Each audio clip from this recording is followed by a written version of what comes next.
Hello, আসসালামু আলাইকুম।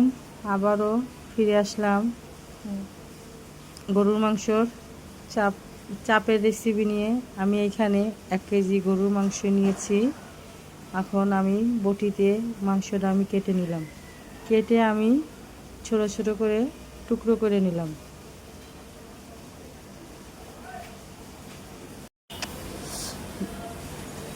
গরুর মাংসটা আমি ছোট করে টুকরো করে নিয়েছি।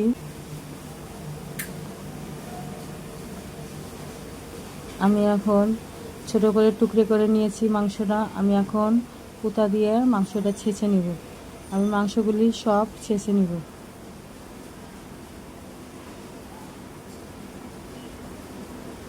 আমার মাংসগুলি প্রায় ছেঁচা হয়ে গেছে।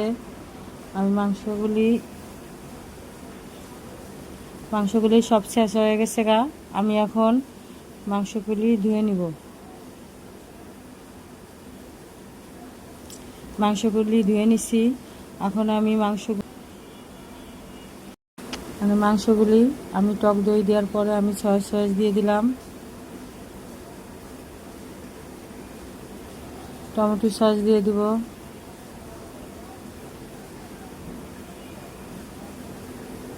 লবণ দিয়ে দিব। লবণ দিয়ে আমি মাখিয়ে নিব। মাংসগুলো আমি সুন্দর করে মাখায় নিলাম। তারপরে আমি একটু লেবুর রস দিব। তার লেবুর রস দেওয়ার পর আরেকবার মাখায় নিলাম।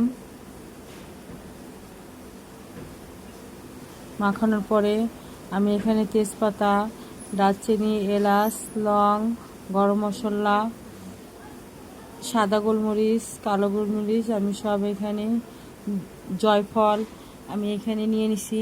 এখন আমি জিরা, জয়ফল যেটি দিয়ে আমি বেটে নিলাম।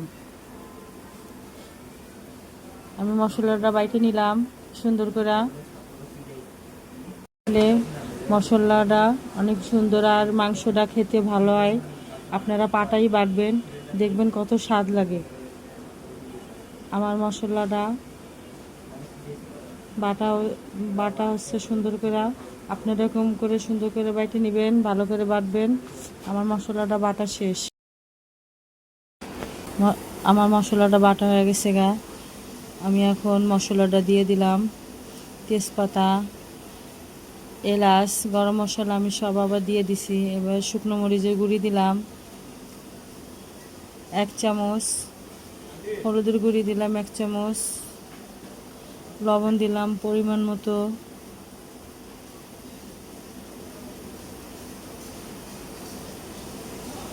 আদা বাটা দিলাম, পেঁয়াজ বাটা দিলাম 2 চামচের মতো, রসুন বাটা দিলাম 1 চামচের মতো, পেঁয়াজ কুচি দিলাম 1/2 কাপের মতো,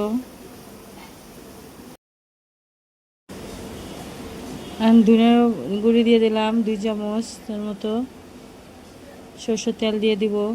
আমরা এই মাংসটা রান্না করব সরষের তেল দিয়া, গরুর চাপ।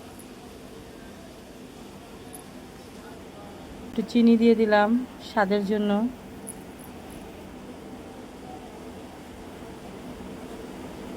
একটু গরুর মাংসের মশলা দিয়ে দিলাম চাপের।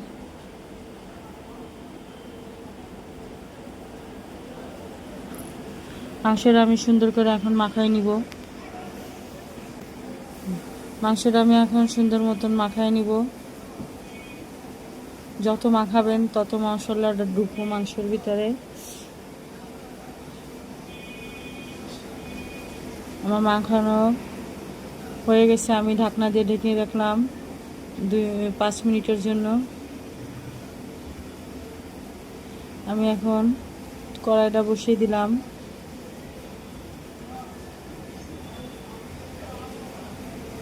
এখন সরষের তেল দিয়ে দিব।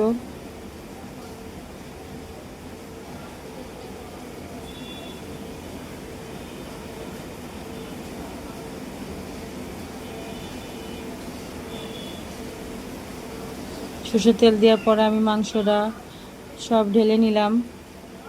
ঢেলে নেওয়ার পরে আমি মাংসটা সুন্দর করে নেড়ে নিব। যত নাড়বো তত ভালো হবো, মাংসটা ভাজা ভাজা হবো সরষের তেল দিয়ে। পানি দিব না তেমন। মাংসটা আমি পানি দিই নাই, আপনারাও পানি দিবেন না, ইচ্ছে করলে দিতে পারেন, কারণ মাংসটা দিয়ে পানি বেরোবো।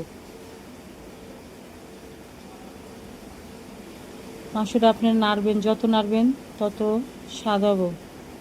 আমি মাংসটা ঢেকে দিলাম। আমি আবার ফিরে আসলাম। আমাকে মাংসটা দেখেন কত সুন্দর হয়ে গেছে, তেল বের হয়ে গেছে, ভাজা ভাজা হয়ে গেছে। এখন আমি মাংসটা সুন্দর মতন নাড়াই নিব। আপনারা এইভাবেই রাঁধবেন। আপনি কেউ মাংস না গললে তিনি আধা ঘন্টার জন্য রেখে দিবেন, কারণ অনেক গরুর মাংসটা সহজে গলে না। আমি একটু এখন দিয়ে দিব, ওই যে দিয়ে দিব।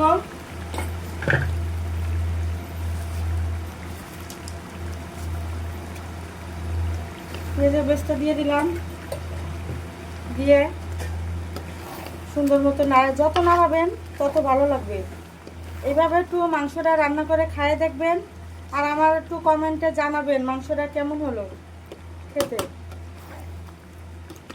আমি এখন জিরার গুঁড়ি দিয়ে দিব,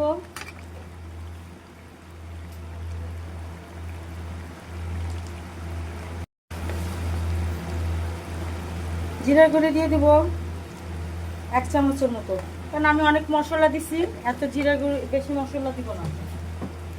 আমি মশলা সব অল্প অল্প করে দিছি, আপনারা এরকম অল্প করে দিবেন।